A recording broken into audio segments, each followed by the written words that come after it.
Pinagmamahal niyo ako sinungaling. Paano lang po ako?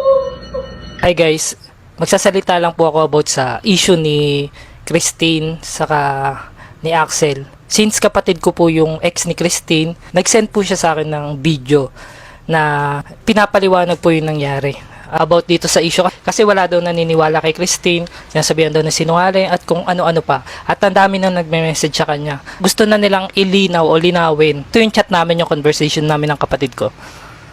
Disclaimer lang po, yung video na yon galing po sa kapatid ni Christine. Tapos, sinend lang po sa kapatid ko. And then, kaya po na magkasama sila ngayon kasi tinawagan po ng Showtime o tinawagan po ng isa sa staff ng mga Showtime yung kapatid ko para i-comfort si Christine since nag-hysterical na daw po. And wala po silang kasama kasi naglilipat po ng bahay sila Christine. Kaya po pinapunta ng Showtime yung kapatid ko sa bahay nila. Panoorin nyo po yung mga video para malaman nyo po yung totoong nangyari. Ito po yung video, ipa-flash po dito. Yung mapapanood nyo po na video is kuha right after ng pagbibigay ng statement ni Miss Vice Ganda sa Showtime kanina. And then tumawag po agad yung staff ng Showtime kay Christine.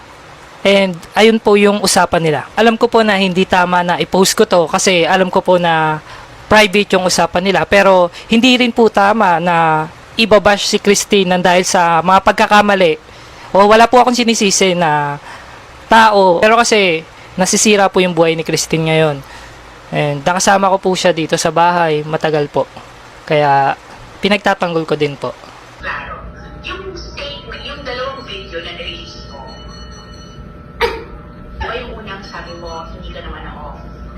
Hindi mo kasi in-explain ko po na tatlong video nga po ko eh. Kaya Kasi- nakatatlong video ka na iba-iba din yung sinabi. Hindi po, iba-iba. Paulit-ulit ko po. In-exaggerate ko lang po. Kasi may mga tao na nire-replyan po sila kasi hindi nila mag-get yung point ko.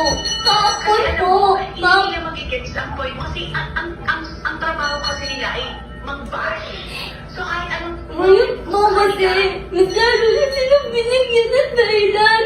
Parang may bash ako. Pinagmamahal niyo ako sinungaling. Paano lang po ako?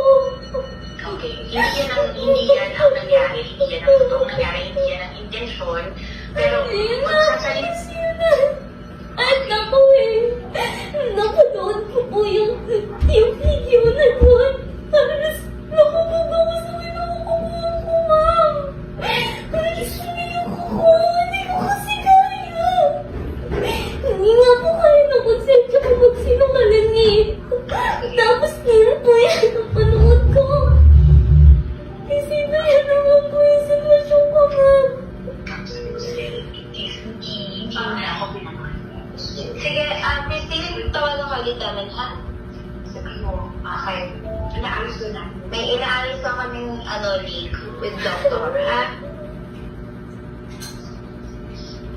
Tatawagan ka ulit namin. Number ba? Bye-bye. At yun na nga napanood nyo na guys, 'di ba? Sana tigilan nyo na yung pagbabash kay Christine at alam nyo na yung totoong nangyari. 'Di ba? Showtime pakiayos naman na ito.